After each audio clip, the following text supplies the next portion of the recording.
celebration, International Women's Day highlights gender disparities and advocates for change. It underscores ongoing challenges such as economic inequality, political underrepresentation, and gender-based violence.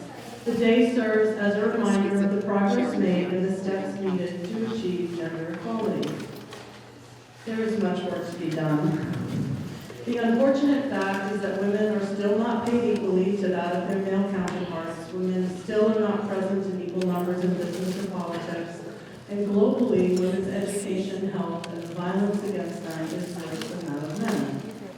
Even where women predominate in certain fields like child care workers, veterinary techs, and dental assistants, their pay as a percentage of men in the same field lags, in some cases with women earning only 70% of what a man earns to do the same job. And this year, March 12th, marks that date into 2025 that the average working woman needs to work to have caught up to what her male counterpart earned in 2024. The theme of this year's International Women's Day is Accelerate Action. The theme calls for collective action to accelerate gender equality. As we all know, by investing in women, we can spark change and speed the transition towards a healthier, safer, and more equal world for all. By accelerating action, we can unlock equal rights, power, and opportunities for all, and work toward a feminist future where no one is left behind. Central to this vision is empowering the next generation, youth, particularly young women and adolescent girls, as catalysts for lasting change. According to data from the World Economic Forum, at the current rate of progress, it will take until 2158, which is roughly 5 generations from now, to reach full gender parity. Here at the Chamber, our focus is on women at work. In the workplace, we want to forge inclusive work cultures where women's careers thrive and their achievements are celebrated. So as you head back to your work tomorrow and in the coming weeks and months, consider how you might accelerate action and whether you can make a difference in your network or sphere of influence toward gender equality. Thank you.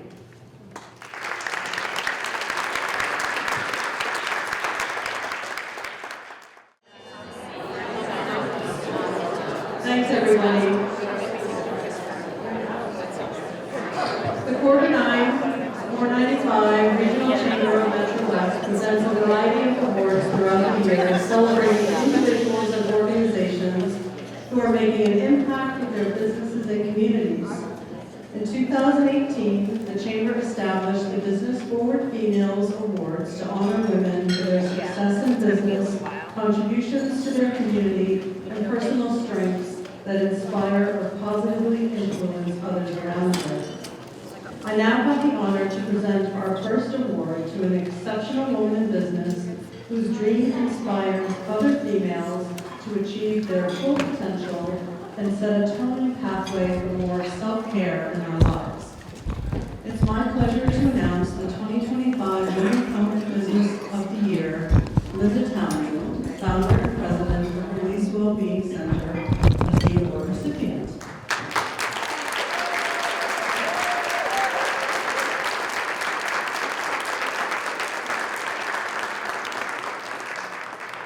Let me share with you a little bit about Linda. She graduated as valedictorian when she received her MBA from Northeastern University, has a BA in journalism from Northeastern University, and later received a graduate certificate in executive coaching from William James College. After starting her career as an investigative newspaper and television journalist, then a marketing and sales executive for several high-tech companies, Linda was recognized for her work in the Young Professionals Organization, an international organization of more than 9,000 CEOs for outstanding work coaching CEO peer groups. In the year 2000, trying to balance a high-stress job and expecting her second child, Linda became attuned to the importance of consistent self-care after her life-changing trip to Canyon Ranch. From that transformative trip, so began Linda's decades-long pursuit to learn all she could about wellness and healing. Becoming a yoga instructor and then an executive life coach, Linda's dream was to give more people in our region access to holistic health and wellness opportunities. Linda drew upon her own extensive background in the corporate environment, as well as her wellness knowledge and experience, to fulfill her dream of opening an unparalleled holistic wellness center. And in 2017, her dream was finally realized when she opened the doors to her state-of-the-art spa and holistic center at the historic Nathan Fisher House on Route 9 in Westboro. The newly founded Release Wellbeing Center was an immediate success. There, her method of blending ancient remedies with modern healing therapies attracted a robust community of wellness enthusiasts who flocked to the center for skincare, dietary guidance, fitness classes, massages, and energy work. Well, as a Chamber of Commerce, there is nothing more that we love to share than a chapter of growth of this small business story. With the success of Release's location in Westboro and surviving the stormy seas of the pandemic in 2020, our wellness warrior decided to expand her business into a new marketplace and opened the second wellness center in the Back Bay of Boston in 2024 and has been recognized as the best spa of Boston by Boston Magazine.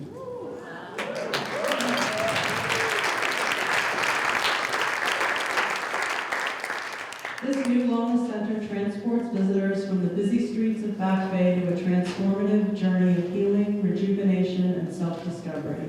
Within its walls, guests indulge in an array of offerings, including hot cold therapy, IV therapy, guided breathwork, meditation, therapeutic massage, cupping, Reiki, reflexology, cutting-edge skincare, and immersion into total relaxation. BFFs, as you have just heard, Linda is an accomplished business leader who has redefined self-care in our region and in Boston, and it is with great pleasure that we present the 2025 Woman-Owned Business of the Year Award to Linda Townsend, founder of Release Wellbeing Centers of Westboro and Boston, and invite you to come accept your award.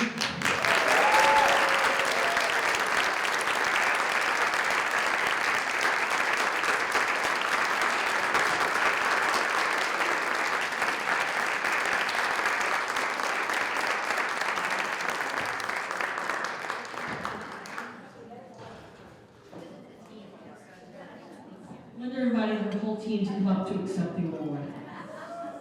Team award!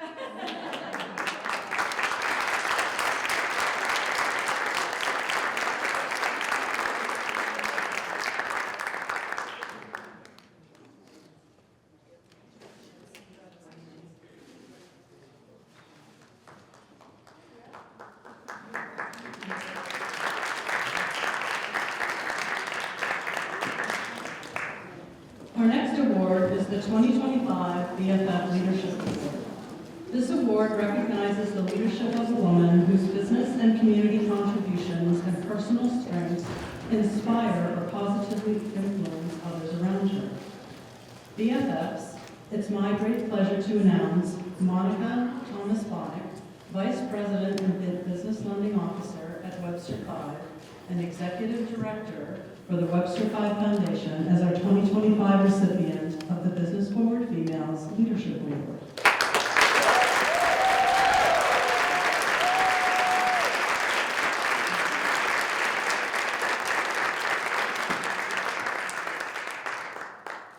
Before joining Webster 5, Monica held positions at Santander Bank, J.P. Morgan Chase, the Girl Scout Council of the White and Green Mountains, Bank of America, Fleet Boston, and Bank Boston First Community Bank. She earned her BA in Finance from the University of Oklahoma and her MBA from Simmons College Graduate School of Management. The mission of Webster 5 is to take care of their employees, customers, and the community, and Monica exemplifies that mission. Monica realized early on in her banking career, over 28 years ago, she wanted to help businesses access money, but she also wanted to do good in her community. As the leader of the Webster 5 Foundation, Monica directs the bank's funding to a variety of nonprofits. Anyone who has ever spent even a small amount of time with Monica knows she is a force to be reckoned with, both in her day job developing commercial banking relationships with businesses for Webster 5 and on the nonprofit board she serves on. Perhaps where her impact is felt most is where her passion meets her profession as she focuses her professional time providing access to capital to support underserved markets, including nonprofits, business owners of color, women entrepreneurs, and LGBTQ business owners. Having been a Girl Scout all through childhood and a former CFO for a Girl Scout council, community involvement has always been very important to her. She likes to deal with systemic changes to help improve lives for everyone. Her focus has been helping to impact change in the lives of children and women, improving the lives of those living in poverty, providing affordable housing, and improving financial literacy and educational parity within the community, in addition to ensuring that all businesses have access to capital funding. Her community leadership roles include President of Edward Street QCC Foundation, President of the YWCA of Central Mass, Worcester Area Mission Society, and E for All Worcester. Additionally, she serves as a corporator of the Greater Worcester Community Foundation and the Ecotarian. Over the course of her business and community career, she has been recognized as Crain's New York Business 40 Under 40, a Worcester Business Journal Power 50, and Outstanding Woman in Business honoree in 2022. Outside of her work and community involvement, Monica enjoys traveling and spending time with family and friends, and has a rather eclectic collection of Mickey Mouse memorabilia, timepieces, and writing instruments. As you have just heard, Monica is well recognized as a tremendous business ambassador on behalf of her bank and a compassionate and empowering female leader for the board she serves on to make impactful changes for all communities of our region.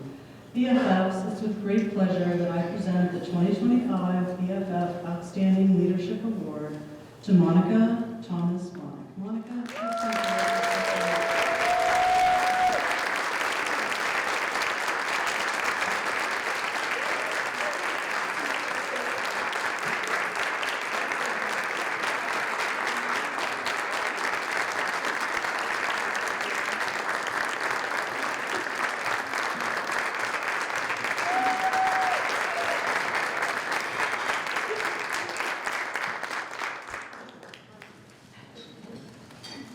It is now my great honor to introduce today's guest speaker.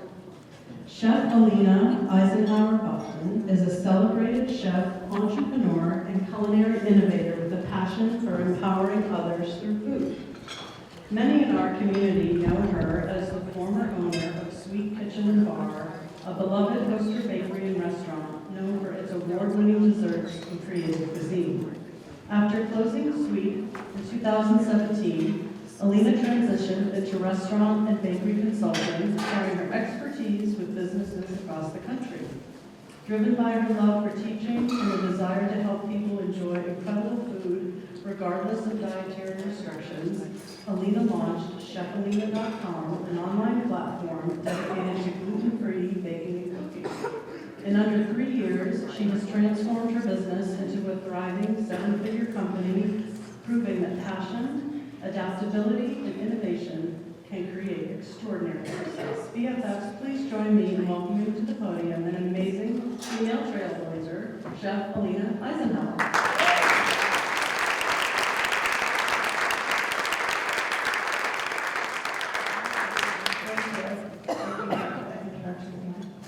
Okay, I have notes because I'm going to be, one of the things I've learned, and you're going to hear lots of things I've learned.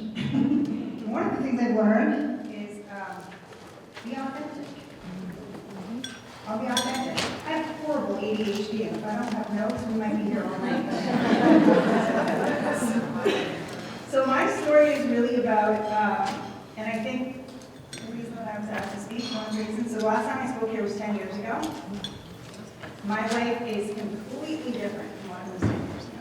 So 10 years ago, I had Sweet Kitchen and Bar. Some of you I know have been to before. The bigger location on Shrewsbury Street. I had 40 employees. It was 5,000 square feet. I think we've been in that location at that point for 3 years. And if you had asked me then if I would ever be doing what I'm doing now, or if I would ever be outside of a restaurant kitchen, I would have told you you were crazy. I would have thought that was the end of my life. I could not imagine not being in that world. Today, I am not in that world, and I've never been happier or more fulfilled in what I'm doing. So, yeah, you never know where life's going to take you.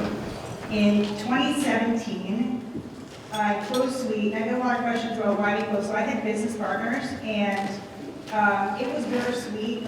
Part of me had wanted to close. If it had been up to me, it probably would have been at the end of the year, but I had business partners, so it wasn't entirely up to me. The restaurant industry, for those that don't know, is one of the worst industries you can be in. If you want to know what it really is like watching Bear, any of you that have seen that show, it is so true to real life. The stress, everything that comes along with it. The average restaurant in the United States makes between 3 and 5% profit. You're lucky if not 5% end. So, and everybody realizes that's small, but really stop and do the math. If you make $2 million a year, that's $100,000 in profit. Most small, because we were on track, that's what we would have done if we closed. Now it's split down between 3 partners, and you're working 80 hours a week.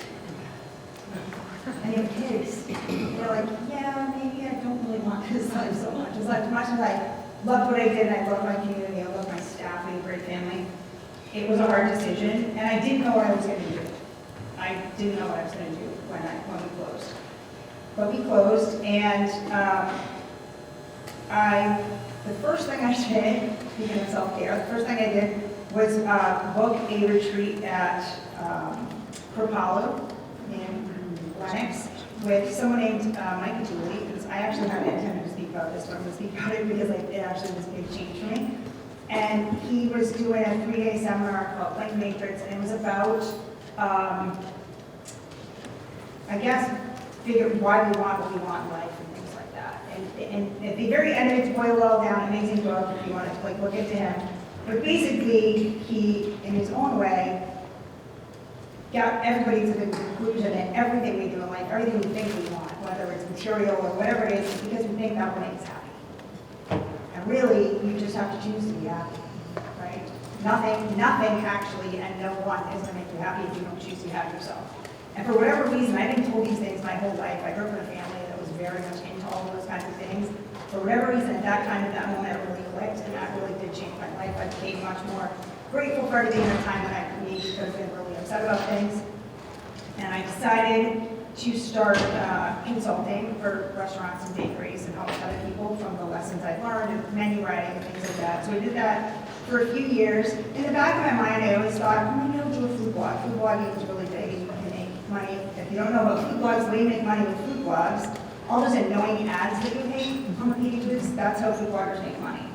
They don't, all the recipes are free, but you have to get to a certain amount of viewership, and it's a long road, and then you can make really good money from ads, but you have to have all these ads on your page. So I thought maybe that's what I would do. But in the meantime, I had to have a way to make money, so I was doing restaurant consulting, which then led me to, I got a job offer in 2019 from a company, Avita, well, the one that I was at was in Avita, which is a very high-end private pay Alzheimer's and dementia care. Which is like, I was like, why is she doing that? Why did you do that? It was actually a big stroke of luck because it was a few months before COVID hit. And had I not accepted that job as a restaurant consultant, I would have been out of work. I accepted the job because my grandmother, it was very personal to me, my grandmother spent 30 years in a facility similar to that because she had a brain injury, traumatic brain injury, and lost her memory at a fairly young age. So it was kind of a passion project. And I stayed there for a few years. It got me through COVID. After about a year and a half, I realized that my job was done. They had hired me, they had brought me in because they wanted to change their whole food system there, which is much needed, as most of you know, in long-term care, in hospitals, and a lot of places, especially when we're talking about allergies, which is what I do with them. And I did. I went in and we really transformed the food program there. We introduced the brain diet, and it was very rewarding work. But after about a year and a half, I had changed everything. There was not a lot for me to do or for me to grow there. I didn't really know what I wanted to do. So for that, I started to work on myself. One of my favorite quotes, which I stumbled across right around that time, is from Eric Thomas, who's a motivational speaker, and it is, when you don't know what to work on yourself. Which is, like, just remember that. You don't know what to work on yourself.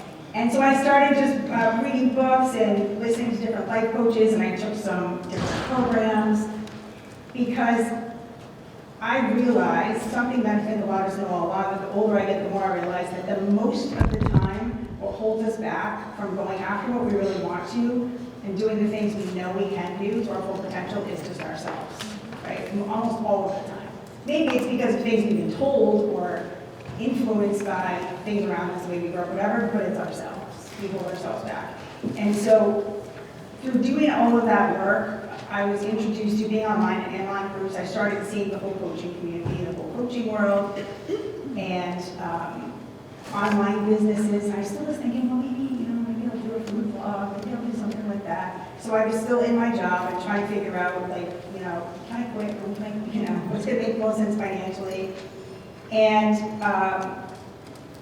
I started to research. I started researching in the gluten-free, because so I had, as part of the reason that I closed my restaurant, part of everything that happened in that year is I was diagnosed with an autoimmune condition that was severely affecting like my memory and all kinds of things. And then I had to go gluten-free. So I had been gluten-free for a few years. So I started like looking into that community online, thinking, well, my food blog, I'll do about gluten-free.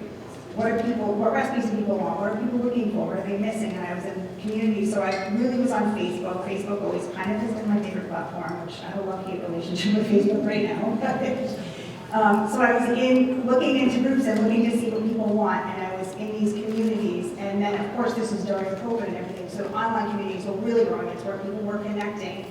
I was also in online business communities because I thought I wanted to get into online business. I had no clue about any of it. All I really knew was the food blogger side of it. I was in some food blogger groups. And then something happened that changed my life forever. I was in one of the online business groups, and the facilitator asked a question of the group, said, if you want to make $50,000 in a week, what would you do? And a man named Preston Anderson said, I sell some recipes. I said, what? What? You sell some recipes, we give them away for free. Like, we get advertisers. What are you talking about? How can you make $50,000 a week selling recipes? What are you talking about? And he was very forthcoming, very sweet, and told me about his wife's business. His wife, who was a homemaker, had no professional background in cooking or anything, taught cookie decorating online, and had a seven-figure business. I was like, well, she can do that. I was like, really? Like, with my background, she can do that, do it.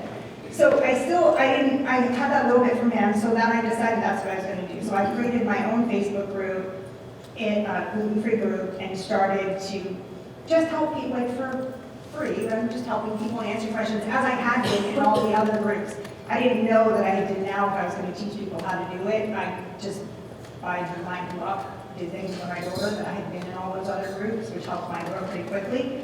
And then based on watching what Preston and Lauren were doing and what I saw in the coaching world, I thought, okay, well, I'm going to start by doing an ebook. And I'll see if I can do an ebook and sell an ebook. So I created an ebook, and this was in 2023. On my birthday, in May 2023, I released my ebook to my group, which at that time had about, we were under 1,000 members at that time. And I think I sold about 50 copies right away. I was like, okay, that's pretty awesome. I'm not advertising in this group. Maybe I should do a membership. No idea what I'm doing at all. I'll do some courses, I'll make some videos, and I'll sell them, and then maybe I can do a membership too. This idea I got from a life coach who sells crazy high ticket, and she sells all her courses individually, and then she has a membership where you get everything she ever does for the year for a bigger price for a monthly fee. And I was like, I'm going to do the same kind of thing. I haven't seen anybody do it in my world, so I'm going to try. So I decided, I didn't even have content built out because I was going to do 2 new classes every month and just go into it. I'm like, what's worse going to happen, right? I'm just going to try. So I started that, and that was in July. By September, I had about 100 people sign up. I had about 100 members at $40 a month. I was like, that's pretty good. It's okay. It's still not what I need to be earning, but it's okay. And then I got a message from Preston again, and Preston said, are you going to FHL? what's FHL? Oh, it's this big internet marketing conference, which sounded really boring to me, and that was something I wanted to go to. He said, but Warren and I are going, and we're going to have a mastermind one night with all people in the food business, online food business. And I was like, I don't care what FHL is. If I can go and sit in a room with those two people for an hour or two and pick their brain up here with the ticket cost, I don't care where it is. It was 2 weeks away from it, so I'm going to go. So I went, and everything about that conference, I don't know if anybody know what it is. Actually, this year was just the last one, supposedly. But it was very much a mix of strategic, like online marketing stuff, and then inspirational speakers, amazing speakers. Gina and Lena, just amazing people there. And after the first day, I kind of knew they were selling something. You know, you feel like, okay, I know this is leading somewhere. Like, what are you selling? How much of my money do you want? By the third day, I was like, just take my money. So I had realized, and it was high ticket, so it's Russell Brunson, who's kind of the guru when it comes to online like marketing, right? If you know who he is. And again, a world I knew nothing about, but after sitting in there and knowing what the little bit that I had done, and knowing what Preston and Lauren had done and that they were in that world, I had a realization, mostly because I really think because of all the work I've done on myself in the last year, and trusting myself, and getting rid of all the BS stories that you tell yourself, right, about money, about whatever, that I realized that it was a bigger risk not for me. So they were selling a coaching program, a business coaching program. That was $25,000 a year. And at that time, I was like, okay, that's like what my business is making right now. But I had this crazy feeling that it was a bigger risk not to do it than to do it. Like, if I try to do this on my own, I'm going to be here forever. I'm not a tech person. I don't really know this world. I believe in this thing that I have. So I signed up for it. A whole bunch of other things happened without going into way off of track. I very quickly realized also, as soon as I jumped into that program, that I needed to hire people that knew how to do the things I didn't know how to do, which was another big lesson that I think as an entrepreneur took me way too long to learn before that. You feel like you have to wear every hat, you feel like you have to do everything, and the longer you do it, the more you do it, you realize that the most valuable asset you have is your time, right? Our time is worth more than money, it's worth more than anything, whether it's with your family, whether it's whatever, it's your time. And so I took another leap of faith and spent a little bit more money and hired someone to build my back end, my funnels, the back end stuff. It turns out, by a crazy turn of events, is local to here, lives 2 miles from me. We happen to sit next to each other in an airplane after 3 flight changes. He's one of the best in the entire country. It's very, crazy, a lot of serendipity. 2 months after that, we did our first real launch or whatever, and I made back all the money I spent on the coaching for a whole year and on him, and I was like, oh, this might actually work. But the reason that it works, and the reason that it continues to work, so at that event, when you sign up for the coaching, one of the things they tease you with is that you get to go on stage if you try to get other people to sign up, right? You get recognized because you signed up for the coaching. And you get to go on stage and take your picture with Russell and Todd blowing flip-flops. And I said to everybody else, I said, I'm not going up there to get my picture taken. And they said, why? And I said, because I'm not going up there to get my picture taken until I get my 2 Comma Club award. The 2 Comma Club award is for doing 7 figures through their software. I said, I'm not getting my picture taken until I get that. I'm going to come back with my team and I'm going to walk on stage and I'm going to get that award. As luck would have it, with the timing of this whole thing, I did that 2 weeks ago. So.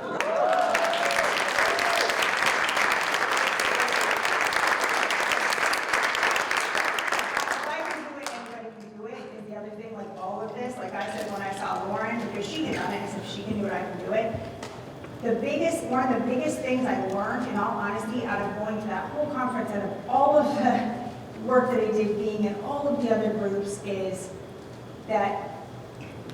serving other people. So with what you have and what you believe in and what you have to teach, to offer, no matter what you do, I think a lot of us, depending on what industry you're in, it's hard to think of what you do as really as a serving other people, like somehow making their lives better, but it actually doesn't matter what you do, you are, right? Which I think, again, depending on what you do, it's hard to wrap your head around. serving other people, doing it genuinely, my community, and building a community, which is the big thing that I learned there, is build a community. Whether it's in the real world for your business, which was hard for me when I was in the real world because of my own crap, being shy,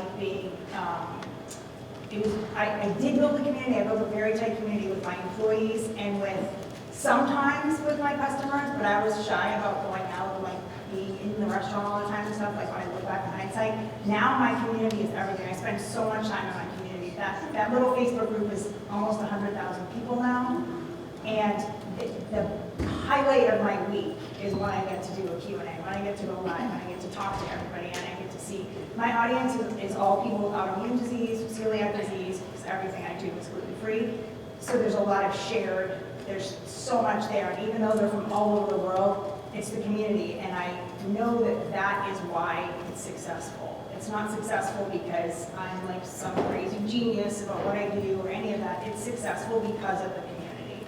It's successful because of the relationships that those people have with each other and that they have with me, and because I genuinely want to help them and serve them.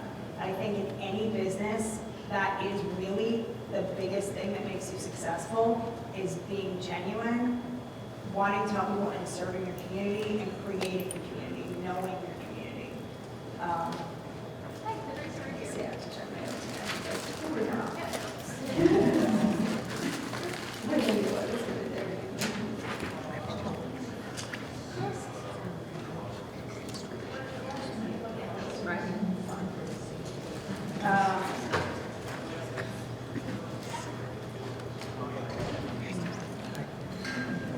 Yeah, I guess I really did help. Really the biggest thing is to trust, when you don't know what to do, work on yourself. Trust yourself, trust your gut. Find what you believe in. When you never know when you're going to stumble on. I guess that's the other thing, is always being open to taking meetings and talking to other people. Like, so much of what's happened, there's so many other little stories along the way, but how I met Joelle, who did my back end, until very recently, and now the new woman that's taking over to do it is also local, is also one of the best, 2 or 3 best in the country at what she does, and she's from here.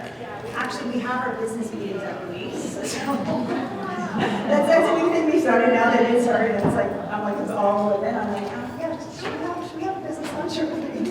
So, yes, full circle. But that's really what it is to find your people, find your community, and serve them, and that is when you get not only success, but also fulfillment. Because it's one thing to run a successful business, it's another thing to truly get fulfillment out of what you do. And I think that's really what everybody's looking for more than anything else. Because all the things in the world, you'll still be miserable if you're not somehow fulfilled through what you do.